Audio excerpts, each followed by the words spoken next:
तुझी अत्यंत महागडी चूक तुला माहितीये? खरं तर तुला माहितीये, पण तरीही तुला माहिती नाही.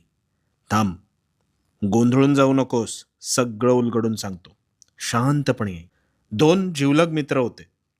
दोघांनाही नेमबाजीत पुष्कळ रस होता. एक मित्र नेमबाजीत तरबेज होता आणि दुसरा मात्र तितकासा कौशल्यवर्धक नव्हता. दोघांनीही नेमबाजी स्पर्धेत भाग घेतला. ज्याला नेमबाजी व्यवस्थित यायची तो अधूनमधून त्याचा सराव करायचा आणि ज्याला ते कौशल्य हस्तगत करण्याची मनापासून इच्छा होती ना, तो दुसरा मित्र मात्र अखंडितपणे रोज सराव करायचा.